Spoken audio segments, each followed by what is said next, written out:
नमस्कार। सदीनामा द्वारा आयोजित ऑनलाइन कविता पाठ में मैं निशा भार्गव नोएडा से अपनी कविता पारदर्शी व्यवस्था पढ़ रही हूँ। कृपया सुनें। एयरपोर्ट पर काम करने वाले थे एक आला अफसर। उनके बेटे की शादी का जब आया अवसर तो हजारों की संख्या में निमंत्रण पत्र छपवाए, नाते रिश्तेदारों को तबीयत से भिजवाए। वृहत स्तर पर किया गया विवाह का भव्य आयोजन, चाहे हो सजावट या हो भोजन।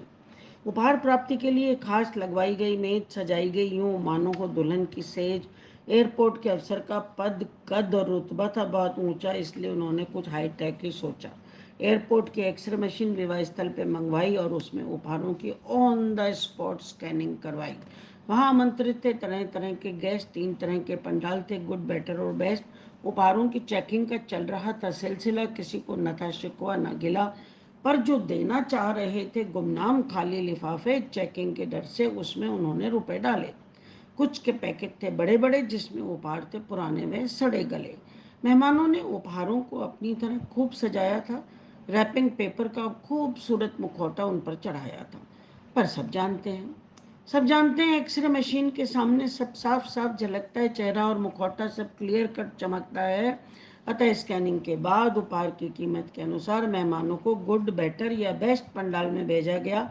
स्वीकारा सभी ने, खाना जैसा भी परोसा गया। बेस्ट पंडाल वाले कर रहे थे खाने की भरपूर प्रशंसा, कुछ एक कीटों की गाली देने की मंशा। एक सज्जन काफी बड़बड़ा रहे थे, लेकिन एक्सरे वाले से नजर चुरा रहे थे, क्योंकि उनके लिफाफे को एक्सरे वाला पहचानता था, उसमें रखी रकम को भी जानता था। वह सज्जन कहते जा रहे थे, ऐसा बोगस कभी ना खाया खाना। तो एक्सरे वाला लपक कर बोला, 101 रुपये दिए आपने, हमने माना, लेकिन जनाब उपहार देने का थोड़ा तो रखो हिसाब। लिफाफे में 101 रुपये रख लाते हो, पूरे परिवार के साथ खाते हो, खाने में हो गया कुछ 19-20 तो दिखाते हो गर्मी। महाशय, स्वभाव में रखो थोड़ी तो नरमी। 101 में कोई क्या खाना खिलाएगा, एक्सरे मशीन का किराया भी ना चुका पाएगा।